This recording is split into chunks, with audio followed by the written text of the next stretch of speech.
आज इस नए वीडियो में फिर से आपका स्वागत है, अभिनंदन है। हम लोग इकोनॉमिक बॉटनी के बारे में पढ़ रहे हैं और इकोनॉमिक बॉटनी में हम लोग सीरियल्स के बारे में पढ़ रहे हैं, मतलब अनाज के बारे में हम लोग अध्ययन कर रहे हैं। इससे पहले वाले वीडियो में हमने इकोनॉमिक बॉटनी के शुगर केन के बारे में पढ़ा था और आज का जो हमारा ये वीडियो है, ये व्हीट के बारे में है, गेहूं के बारे में है, जो कि हमारा मुख्य अनाज है। जो चपाती हम लोग बनाते हैं, जो हम पेट भरते हैं, उसमें व्हीट है वो बहुत ही मुख्य क्रॉप के रूप में हम एक काम में लाते हैं। तो आज का जो हमारा ये वीडियो है वो बहुत ही इम्पोर्टेंट है, क्योंकि व्हीट है वो हमारे लिए एक बहुत ही महत्वपूर्ण क्रॉप के रूप में हम इसके बारे में जानते हैं और यूज करते हैं। ये है हमारा कॉलेज, लोहिया कॉलेज चूरू, जो अभी भी आपका इंतज़ार कर रहा है। सेकेंडरी की क्लासेज है वो अभी गवर्नमेंट के द्वारा शुरू नहीं की गई है।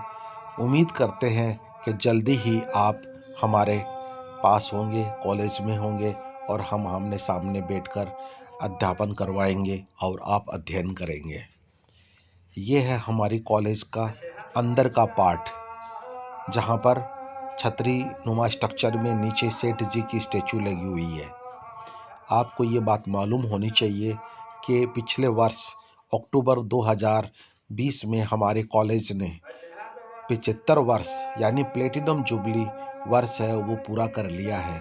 और जैसा कि मैंने पहले भी बतलाया था, अगर कोरोना पीरियड का समय नहीं होता तो निश्चित रूप से हम लोग प्लेटिनम जुबली को सेलिब्रेशन है वो बहुत ही लार्ज स्केल पर हम लोग करते हैं। जो आज का वीडियो है, जैसा कि मैंने आपसे कहा, गेहूं के बारे में है। तो अगर किसी एक पर्टिकुलर फील्ड के अंदर हम गेहूं की क्रॉप को देखें, फसल को देखें, तो वो प्लांट्स हमें इस तरह से दिखाई देते हैं। प्लांट्स की लीफ है वो आपको दिखाई दे रही है और प्लांट्स के ऊपर जो इन्फ्लोरेसेंस है, जो बालियां हैं, वो आपको बहुत अच्छी तरह से नज़र आ रही है। तो प्रिय विद्यार्थियों, आज का जो टॉपिक है वो इसी प्लांट्स के बारे में है, यानी गेहूं के बारे में है। गेहूं का जो बॉटनिकल नेम है वो ट्रिटिकम एस्टिवम है और ये पोएसी यानी ग्रेमिनी फैमिली का मेंबर है। और पौधे का जो भाग हम लोग आटा बनाने के लिए काम में लाते हैं वो प्लांट का फ्रूट होता है, और ये फ्रूट कैरियोप्सिस टाइप का फल है वो होता है, जो ग्रेमिनी के अंदर है वो है।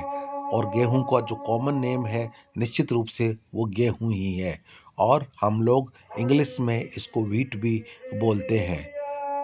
बॉटनिकल नेम जैसा मैंने बताया ट्रिटिकम एस्टिवम है। तो अक्सर है वो एक नंबर के क्वेश्चन में यह सवाल भी पूछ लिया जाता है कि गेहूं का बॉटनिकल नेम है वो क्या है। तो ट्रिटिकम एस्टिवम है और ये पोएसी फैमिली का मेंबर है। और कैरियोप्सिस के बारे में भी अक्सर सवाल है वो पूछ लिया जाता है। तो ये तीनों ही चीज़ें हम लोगों को बहुत अच्छी तरह से मालूम होने चाहिए, बॉटनिकल नेम के बारे में भी, फैमिली के बारे में भी और इसके फ्रूट के बारे में भी। तो ये तीनों है वो एक एक नंबर के क्वेश्चन में अक्सर हम लोगों से पूछ लिए जाते हैं। सीरियल्स के सामान्य कैरेक्टर है वो क्या होते हैं? सबसे महत्वपूर्ण बात है कि जो चीज़ें हम लोग खाने के काम में लाते हैं उनको अलग अलग भागों में हम डिवाइड कर सकते हैं, जिसमें मुख्य रूप से सीरियल्स है मतलब अनाज है, पल्सेस मतलब दालें हैं, फ्रूट्स का मतलब फल है, वेजिटेबल्स का मतलब जो सब्जियां हम लोग काम में लाते हैं, और शुगर यील्डिंग प्लांट्स का मतलब जिससे शुगर, जैसा कि मैंने शुरू में कहा था, शुगर केन के बारे में हम लोगों ने पढ़ा था। तो ये इन 5 भागों में हम अपने फूड प्लांट्स को डिवाइड है वो कर सकते हैं। तो जो आज का जो टॉपिक है हमारा वो सीरियल्स के बारे में है। सीरियल्स है वो बहुत ही इम्पोर्टेंट है हम मानव के लिए, ह्यूमंस के लिए, फूड प्लांट के रूप में। और ये सब है वो पोएसी मेंबर्स को रिप्रेजेंट करते हैं। और इनके अंदर जो मुख्य रूप से जो फल होता है वो कैरियोप्सिस टाइप का होता है। और कैरियोप्सिस के अंदर वन सीडेड फ्रूट है वो ये है होता है। तो ये सबसे महत्वपूर्ण बात है कि हमें कैरियोप्सिस के बारे में मालूम होना चाहिए और फैमिली के बारे में मालूम होना चाहिए कि हम लोग सीरियल्स के बारे में यानी अनाज के बारे में अध्ययन कर रहे हैं। अगर गेहूं का क्लोजअप हम लोग देखें तो वो हमें इस तरह से दिखाई देता है। ये कैरियोप्सिस टाइप का फ्रूट है वो है, और इसके अंदर है वो इसका सीड है वो पाया जाता है। इन सीरियल्स के अंदर हाई परसेंटेज है वो कार्बोहाइड्रेट की होती है, और उसके साथ साथ प्रोटीन, फैट्स और विटामिन्स भी पाए जाते हैं। गेहूं के अलावा जो अन्य जो अपने सीरियल्स है गेहूं को मिलाते हुए, उसमें राइस भी इसी कैटेगरी में आता है, मेज भी इसी कैटेगरी में आता है, और इसके अलावा बारले और ओट भी, और साथ में राई, ये है वो माइनर सीरियल्स के रूप में है। कहने का मतलब ये हुआ कि जो राइस, व्हीट, मेज है वो मेजर सीरियल्स के रूप में आते हैं, और बारले, ओट और राई ये माइनर सीरियल्स के रूप में आते हैं। तो 6 तरह के एग्जाम्पल्स हैं वो आपके सामने हैं, और इन सीरियल्स के अंदर हाई परसेंटेज है वो कार्बोहाइड्रेट्स की होती है, और इसके अलावा इसमें प्रोटीन, फैट और विटामिन्स भी पाए जाते हैं। तो कहने का मतलब ये हुआ कि जो अभी हम लोगों ने 6 नाम के बारे में पढ़ा था, ये ट्रू सीरियल्स है वो जाने जाते हैं, और जिसमें से जो शुरू के तो 3 है वो बहुत ही इम्पोर्टेंट है, और वो हम लोगों के लिए बहुत महत्व इसलिए रखता है कि हम उनको यूज करके अपना जीवन यापन करते हैं। इसलिए किसी भी सभ्यता के डेवलपमेंट के लिए इन तीनों में से किसी एक का होना बहुत ही ज़रूरी है। अब हम गेहूं की हिस्ट्री के बारे में बात करते हैं। जब हिस्ट्री की बात आती है या उत्पत्ति स्थान की बात आती है, तो ऐसा कहा जाता है कि साउथ वेस्ट एशिया संभवतः इसका ओरिजिन का स्थान है, वो इसे माना जाता है।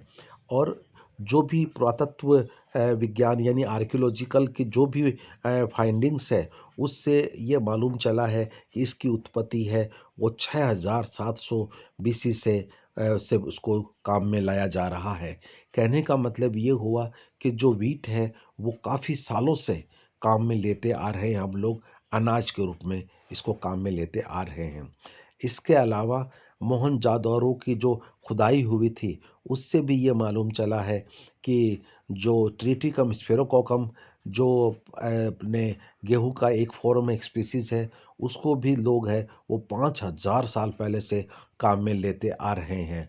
और यह भी ऑब्ज़र्व किया गया है कि चाइना के अंदर जो व्हीट है, वो अपने 2700 बीसी से पहले ही उससे भी काम में लाते लिए जाता रहा है।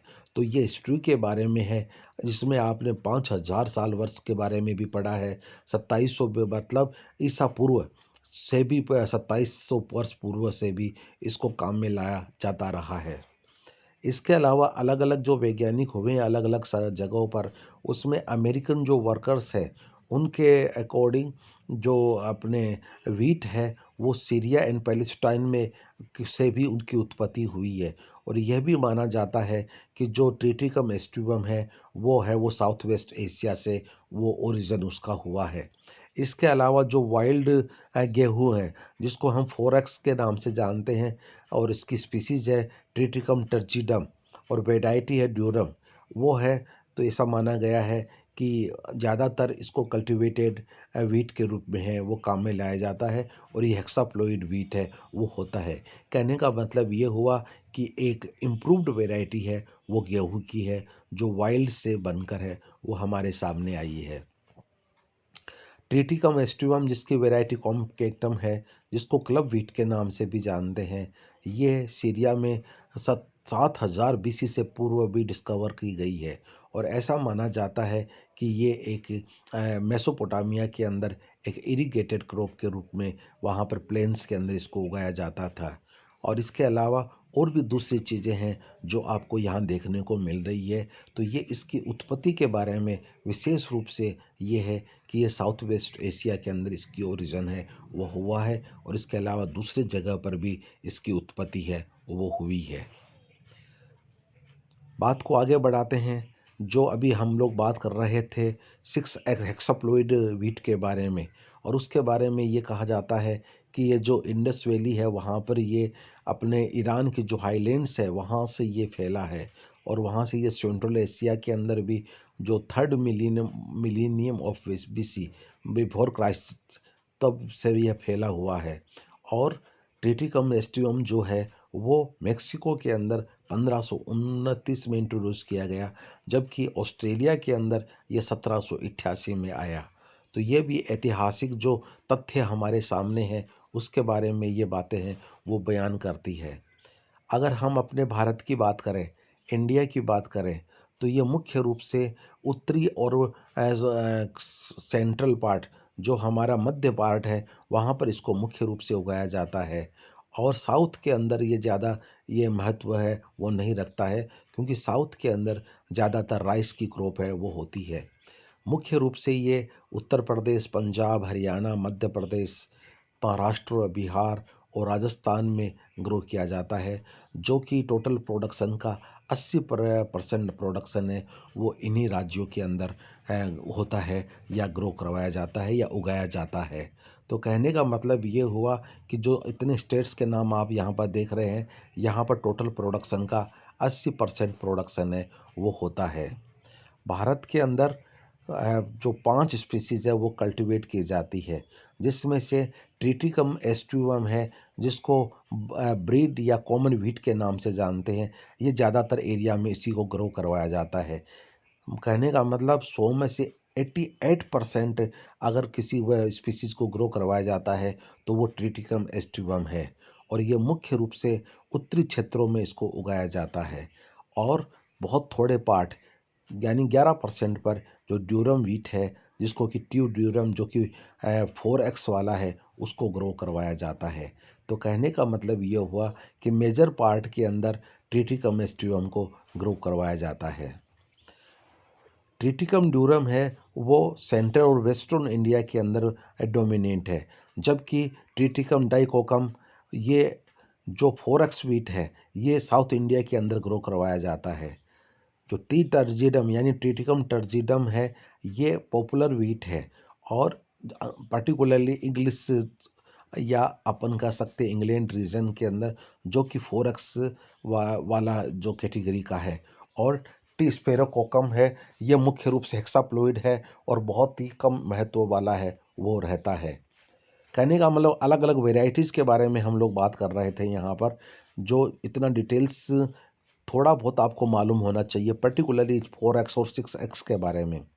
और इनके अंदर मुख्य रूप से 60 से लेकर 68% तक कार्बोहाइड्रेट होता है स्टार्च के रूप में। उसके अलावा 8 से 18% तक प्रोटीन है। 1.5 से लेकर 2% फैट और मिनरल्स है वो इसके अंदर होते हैं। और इसके अलावा 8 से लेकर 18% तक मॉइस्चर और अमीनो एसिड्स भी इसके अंदर पाए जाते हैं। और इसके अलावा विटामिन बी कॉम्प्लेक्स भी होता है, और बहुत ही ट्रेस अमाउंट है लेकिन इसके अंदर है यह भी पाया जाता है। तो अगर हम व्हीट की बात करें तो ये मुख्य रूप से जो कंटेंट्स हैं उसके बारे में ये स्लाइड है वो बयान है वो कर रही है। इसके अलावा जो प्रोटीन है मुख्य रूप से वो किस रूप में है, ये दो नाम है वो आपके सामने है। जिलिएडिन एंड ग्लूटेनिन नाम की जो प्रोटीन है वो मुख्य रूप से व्हीट के अंदर होती है। और जब व्हीट को आटे को पानी के साथ में मिक्स किया जाता है और उसको गूंथा जाता है, तो उसके अंदर जो इलास्टिक नेचर होता है वो इन्हीं दो प्रोटीन के कारण से होता है। तो बहुत ही अच्छी बात है वो इस स्लाइड के माध्यम से आपको बतलाई गई है कि जो आटा हम पानी के साथ में मिक्स करके उसको गूंथते हैं, तो उसके अंदर जो लचीलापन आता है वो किसके कारण से आता है, वो मुख्य रूप से दो प्रोटीन के नाम जो आप देख रहे हो इसके कारण से उसके अंदर लचीलापन है वो आता है।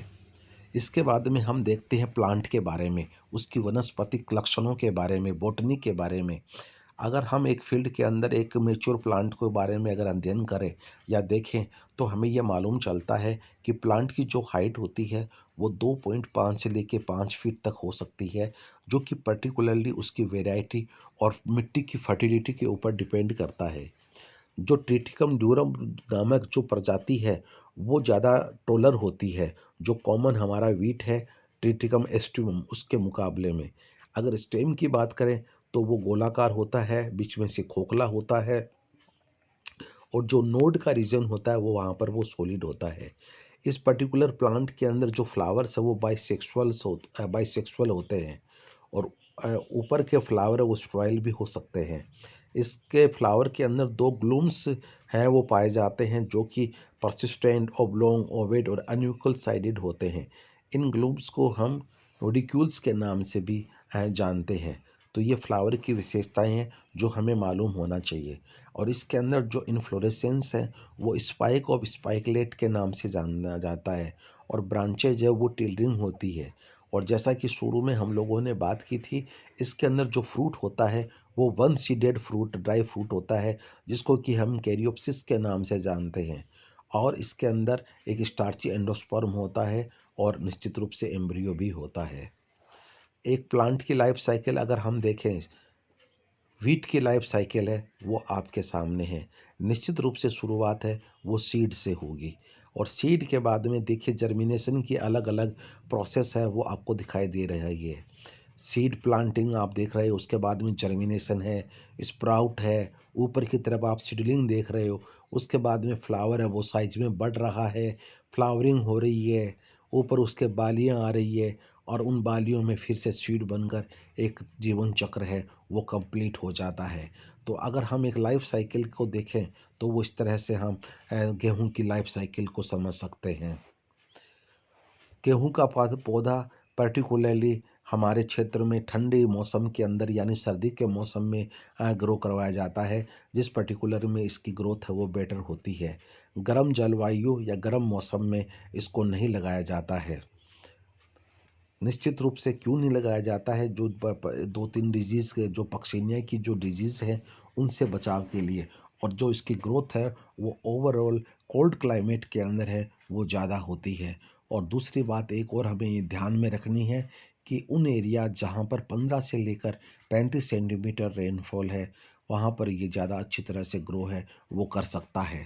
तो ये क्लाइमेटिक कंडीशन और बरसात की जो सिचुएशन है उसको हमें ध्यान में रखना पड़ेगा। इसके अलावा जो मिट्टी है वो भी नमी वाली होनी चाहिए। 3 फीट की गहराई पर हम इसकी सोविंग करते हैं। टेम्परेचर जहाँ पर पर्टिकुलरली हमें जब इसको हार्वेस्ट करते हैं उस वक्त टेम्परेचर है वो 35 डिग्री से ऊपर चला जाता है। निश्चित रूप से जो फ्रॉस्ट फ्लावरिंग टाइप भी अगर हो जाता है तो मतलब पाला पड़ जाता है तो उससे इसके फ्लावरिंग और फ्रूटिंग पर काफ़ी प्रभाव पड़ता है और जो कि बहुत ही नुकसानदायक है वो पौधे के लिए होता है।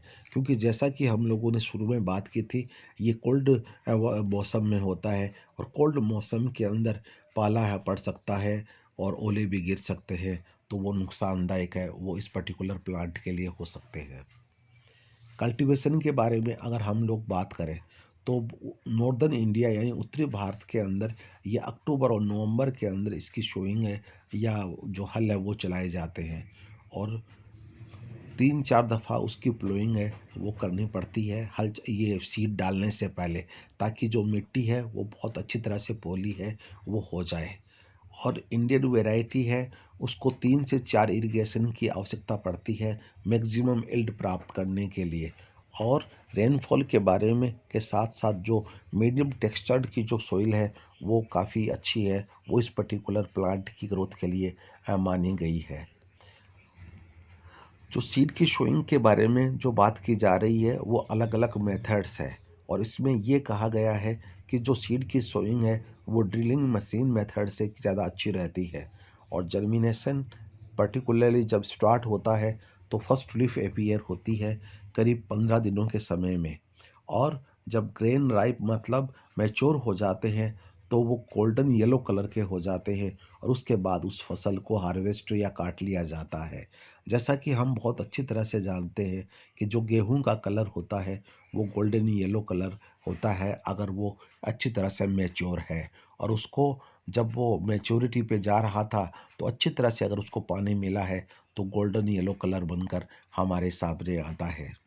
तो क्रॉप की जो हार्वेस्टिंग है वो प्लांट को कट करके किया जाता है और उसको ग्राउंड से क्लोज पर उसको काट लिया जाता है ताकि उसका अंडरग्राउंड वाला पार्ट है वो ज़मीन में नीचे रहे, जो कि फर्टिलिटी को बढ़ाने के काम आता है।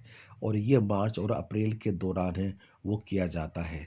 और उसके बाद में जो ग्रेन्स है, जो दाने हैं, उनको स्पाइक से अलग कर लिए जाते हैं और अच्छी तरह से मशीन, आजकल सारे काम हैं वो मशीनों से होते हैं और जो हस्क है, जो कचरा है, वो एक साइड में हो जाता है और जो दाने हैं वो अलग अलग हो जाते हैं, ग्रेन्स अलग हो जाते हैं। और तो इस तरह से पर्टिकुलरली वीट के जो हार्वेस्टिंग है वो हम लोग करते हैं और उनको फिर साफ करके बोरियों में भर के हम लोग है वो अपने बिजनेस पर्पज से काम पे ला के फिर अलग अलग एरियाज में पहुंचा दिया जाता है। मिलिंग प्रोसेस के अंदर पर्टिकुलरली और जो वीट को और जो गेहूँ का आटा बनाने के काम में लिया जा रहा है, ये पर्टिकुलरली यहाँ पर बताया गया है। और उससे जो दूसरे सीड उसके अंदर मिक्स हो गए हैं या जो उस प्लांट की स्टिक्स आ गई है और दूसरी जो चीज़ें आ गई उनको वहाँ से अलग कर दिया जाता है। और उसके पश्चात है वो मिलिंग के अंदर पर्टिकुलरली बिल्कुल सूखा हुआ होना चाहिए आटा बनाने से पहले। और इस तरह से उस दानों से ब्रेकिंग करके, ग्राइंडिंग करके और उसको बिल्कुल बारीक पीस कर एक आटे के रूप में हमारे सामने आ जाता है और उनको अलग अलग सीम में से भी गुजारा जाता है। और सीम में गुजारने का मतलब ये हुआ कि अलग अलग साइज के पार्टिकल्स को हम अलग अलग कर सकते हैं और उसके आधार पे हम आटा, सूजी, मैदा, ये इस तरह से हम उनका डिवीज़न है वो कर लेते हैं। और ये पर्टिकुलरली उस आटे के जो पार्टिकल का साइज है उसके ऊपर डिपेंड करता है। यहाँ पर एक बात क्लियर हो गई है कि जो आटा तो निश्चित रूप से हम लोग जानते ही हैं, इसके साथ साथ सूजी और मैदा है वो भी हमें गेहूं से ही प्राप्त है, वो होता है। गेहूं के बारे में जब हम पढ़ रहे हैं तो हमें एक बात ध्यान में और पढ़नी पड़ेगी, लानी पड़ेगी, और वो है ग्रीन रिवॉल्यूशन के बारे में, हरित क्रांति के बारे में। आपने नाम सुना होगा एम.एस. स्वामीनाथन साहब का, जिन्होंने ग्रीन क्रांति के सूत्रधार है वो कहे जाते हैं। और उन्होंने Indian agriculture research institute new Delhi में रहकर इस पर्टिकुलर प्लांट के माध्यम से अपने पैदावार बढ़ाने के लिए काफ़ी प्रयोग है वो किए। और पर्टिकुलरली उन्होंने जिस पर्टिकुलर वैरायटी के साथ एक्सपेरिमेंट्स किए वो आपके सामने है। सरबती सोनारा नामक वैरायटी से उन्होंने ये काम किया कि किस तरह से हम लोग अपने गेहूं की जो क्रॉप है या जो फसल है उसमें हम इजाफा कर सकते हैं, उसको बढ़ा सकते हैं। और इसके बारे में एक शुरू के अंदर जो वर्क किया गया है वो डॉक्टर बी.पी. पॉल के द्वारा भी किया गया है, जो कि आप शुरू में इनका नाम है वो देख रहे हो। लेकिन जो फादर ऑफ ग्रीन रिवॉल्यूशन है इंडिया के अंदर, वो मुख्य रूप से डॉक्टर एम.एस. स्वामीनाथन सर को इसका जो क्रेडिट है वो जाता है। और इसके लिए उनको 1978 के अंदर रेमन मैग्सेसे अवार्ड से भी नवाजा गया। तो इस तरह से और भी दूसरे वैज्ञानिक हुए हैं, जैसे फ़ॉरेन के अंदर डॉक्टर नॉर्मन बोरलैग के बारे में, जो कि मेक्सिको के हुए हैं। उन्होंने जो ड्वार्फ वीट की वैरायटी है वो डिस्कवर की। इसके लिए उनको 1970 में नोबेल प्राइज़ है वो मिला। कहने का मतलब ये हुआ कि गेहूं के बारे में बहुत से वैज्ञानिकों ने अलग अलग देशों में काम किया है। हमारे देश में स्वामीनाथन सर का नाम है सर्वोपरि आता है, ये हमें मालूम होना चाहिए। और यही बात है वो इस पर्टिकुलर स्लाइड के माध्यम से आपको बतलाई जा रही है। तो स्वामीनाथन सर का नाम भी एक नंबर के क्वेश्चन में हम लोगों से पूछा जा सकता है। और जो उन्होंने काम किया, किस तरह से उन्होंने अलग अलग वैरायटी के जो म्यूटेंट्स हैं उनको मल्टीप्लाई करवा के किस तरह से सरबती सोनारा के माध्यम से किस तरह से जो काम किया गया वो चीज़ है वो यहाँ पर बतलाई गई है। और ये भी बतलाया गया है कि जो इसके ग्रेन्स है वो कितने बोल्ड है, एम्बर है और लस्टूरियस होते हैं। तो कहने का मतलब जो ग्रीन रिवॉल्यूशन की जो क्रांति हुई थी उसमें पर्टिकुलरली स्वामीनाथन सर ने जो कार्य किया है उसके बारे में ये चीज़ें है वो बयान कर रही है। और एक बात और जो हमें यहाँ पर मालूम चलती है कि वीट की उत्पत्ति के बारे में, जैसा कि शुरू से हम लोग बात कर रहे हैं, एक बात ये है कि जो हमारी गेहूँ है जिसको ट्रिटिकम मोनोकोकम है, और एक वाइल्ड वैरायटी का जो एक वीड है एग्लियोप्सिस स्क्लेरोसा, उन दोनों को क्रॉस करवा कर एक नई वैरायटी है वो जो जो हेक्साप्लॉइड वीट के बारे में हम लोग बात कर रहे थे, तो वो चीज़ भी किस तरह से क्रॉस आपस में करवाया गया है। तो ये जो इक्वेशंस आप लोग देख रहे हो ये भी हम लोगों को मालूम है वो होना चाहिए कि ट्रिटिकम की एक वैरायटी को एक वीड की वैरायटी वीड के प्लांट के साथ भी क्रॉस करवाया गया, और किस तरह से हेक्साप्लॉइड वीट है उसकी प्राप्ति है वो हुई ट्रिटिकम वल्गेरे जो कि कॉमन व्हीट है, उस तरह से हमें ये मालूम है वो होना चाहिए। तो ये सारे जो इक्वेशंस है जो आप देख रहे हो, ये भी हमें मालूम है वो होने चाहिए। डियर स्टूडेंट्स, जो कल्टिवेटेड व्हीट है वो 2N स्पीसीज का होता है, मतलब ए होता है। 4N वाला है डबल बी वाला होता है, और 6N वाला है वो डबल डी होता है। और इनका जो सोर्स माना गया है, जो जीनोम कहाँ से लिया गया, जैसा मैंने शुरू में आप लोग को बताया था, ट्रिटिकम मोनोकोकम और जो एग्लियोप्सिस स्पीसीज है, जो बी और डी का जीनोम है। इग्लियोप्सिस है वो एक वीट फील्ड में ग्रो करने वाला वीड होता है अफ़गानिस्तान के अंदर। तो इन दोनों के क्रॉस करने से जो हेक्साप्लॉइड वाला जो वीट बना है, तो ये इस क्वेश्चन और ये जो बात है वो हम लोगों को मालूम होने चाहिए कि ट्रिटिकम मोनोकोकम और एग्लियोप्सिस के क्रॉस से ट्रिटिकम वल्गेरे यानी हेक्साप्लॉइड है वीट का निर्माण है वो हुआ है। Last but not the list, इसके उपयोग क्या है? उपयोग पेट भरने के काम में आता है, इससे बड़ा उपयोग और कुछ भी नहीं हो सकता। ये बहुत इम्पोर्टेंट सीरियल है, अनाज है, और मैक्सिमम पॉपुलेशन है वो वीट को पेट भरने के काम में ही लाती है। इसके अलावा हम लोग जानते हैं ब्रेड के रूप में भी हम उसको यूज करते हैं, केक बनाने में भी करते हैं, बिस्किट के में भी करते हैं, पेस्ट्रीज में भी करते हैं। और इसके अलावा शुरू में मैंने अभी इससे पहले वाली स्लाइड वगैरह में बताया था मैदा और सूजी। तो मैदा और सूजी के जो उपयोग है वो भी गेहूं के उपयोग ही बनाए जाएंगे। और इसके अलावा दूसरी बात जो येलो कलर में आप देख रहे हो, इससे बियर और अल्कोहलिक बेवरेजेस भी बनाई जाती है। तो इस तरह से जो ये यूजेज है ये भी हम लोगों को मालूम होना चाहिए। इसके अलावा जो प्लांट है उस प्लांट से चेयर बनाने में भी काम में आती है, मेस्ट या पिलो बनाने के भी काम में ला सकते हैं, झोंपड़ियाँ बनाने के भी, बास्केट्स बनाने के लिए भी, राइटिंग में भी, और इसके बहुत सारे जो अन्य यूजेज है वो प्लांट के माध्यम से हम लोग काम में लाते हैं। लेकिन मुख्य रूप से जो खाने के काम में आता है वो जैसा कि हमने कहा कि जो कैरियोप्सिस नामक इसका फ्रूट है वो खाने यानी आटा बनाने और दूसरी जो चीज़ें हैं उसमें इसको हम लोग काम में लाते हैं। तो ये था आज का आपका वीडियो, जो पर्टिकुलरली बहुत ही इम्पोर्टेंट प्लांट है इकोनॉमिक बॉटनी के पॉइंट ऑफ व्यू से, क्योंकि पेट भरने से ज़्यादा एक आदमी के लिए कोई इम्पोर्टेंट चीज़ है वो नहीं होती है। और जो वीट है वो सबसे इम्पोर्टेंट अनाज के रूप में हम लोग काम में लाते हैं। तो आज का वीडियो था ये वीट के बारे में, गेहूं के बारे में। बहुत बहुत शुक्रिया, धन्यवाद, थैंक यू।